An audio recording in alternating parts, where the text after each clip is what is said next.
আসসালামু আলাইকুম। কেমন আছেন সবাই? আশা করি আল্লাহর রহমতে সবাই ভালো আছেন। খানস কিচেন হাউসে সবাইকে আবারও আমন্ত্রণ জানাচ্ছি। আজকে আমি আপনাদের তৈরি করে দেখাবো তাল দিয়ে মজাদার মিষ্টি নিমচি। নিমচি তৈরি করতে মূল উপকরণ হিসেবে লাগবে তাল। আর এই তালটা কিন্তু খুব সহজেই পেয়ে যাবেন। সরাসরি জাল করে নেওয়া কিংবা সারা বছরের সংরক্ষণ করা তালও ব্যবহার করতে পারবেন। আশা করি ভিডিওটা না টেনে পুরোটা দেখবেন। প্রথমেই আমি নিমচির জন্য একতারওয়ালা চিনির শিরা তৈরি করে নিব। আর এই জন্য চুলায় একটি প্যান বসিয়ে দিয়ে দিচ্ছি 1 কাপ চিনি। 1 কাপ চিনি দিয়ে দিচ্ছি হাফ কাপ পানি। কিছুক্ষণ জাল করার পর চুলার আঁচটা লো ফ্লেমে রেখে দিয়ে দিচ্ছি সামান্য ফুড কালার কিংবা জর্দা রং। আর এটা একেবারেই অপশনাল, কেউ দিতে না চাইলে বাদ দিতে পারেন। এবার ভালো করে নেড়ে মিশিয়ে দিচ্ছি। আমার চিনির শিরাটা তৈরি, আমি একটু চেক করে দেখাচ্ছি। সাবধানে কাঠি দিয়ে নিয়ে 2 আঙ্গুলের মাঝখানে একটা তারের মতো দেখায়, ঠিক এমন।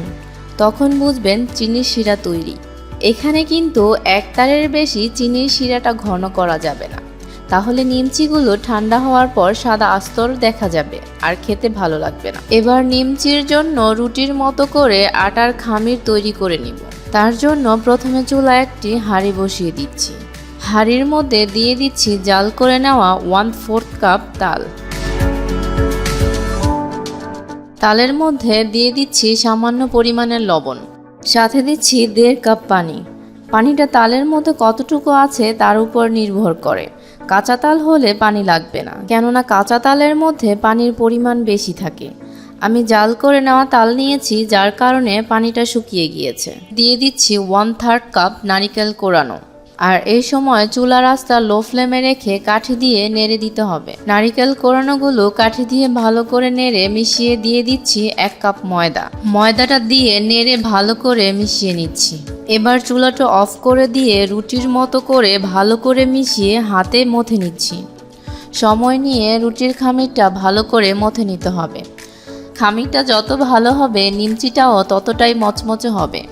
খামিরটা মথা শেষ। এবার আমি রুটির মতো করে ভাগ করে নিব।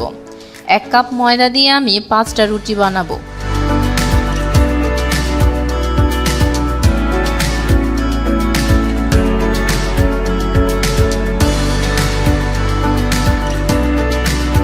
রুটিগুলো বানানো শেষ। এখন আমি ছুরি দিয়ে কেটে নিব নিমচির শেপে। আপনারা আপনাদের ইচ্ছে মতো শেপ দিতে পারেন।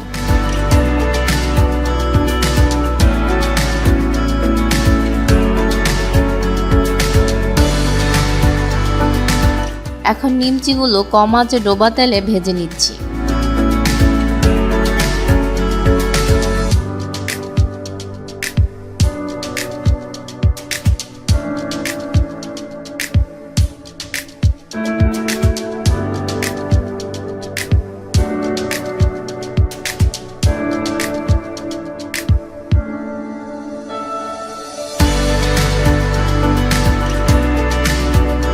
নিমচিগুলো ভাজা শেষ। এখন একটি ছাঁকনি দিয়ে ছেঁকে চিনি শিরার মধ্যে দিয়ে দিচ্ছি। আরেকটা ছাঁকনি দিয়ে নেড়ে শিরা থেকে উঠিয়ে নিচ্ছি। শিরা যদি বেশি উঠে যায় তো আরেকটা ছাঁকনি দিয়ে ছেঁকে নিতে পারেন, ঠিক এমন করে। এবার গরম গরম পরিবেশন করুন। আপনারা চাইলে এয়ারটাইট কন্টেনারেও সংরক্ষণ করে খেতে পারেন 5 থেকে 7 দিনের মতো। এই নিমচিগুলো দেখতে যতটা সুন্দর হয়েছে ঠিক ততটাই সফট আর মুচমুচে। নিজেরা তৈরি না করে খেলে বুঝতেই পারবেন না। আপনারা বাসায় তৈরি করে খাবেন, আপনাদের ভালো লাগবে। আজ এই পর্যন্তই। আপনাদের সবার সুস্থতা কামনা করে এখানেই বিদায় নিচ্ছি। আল্লাহ হাফেজ।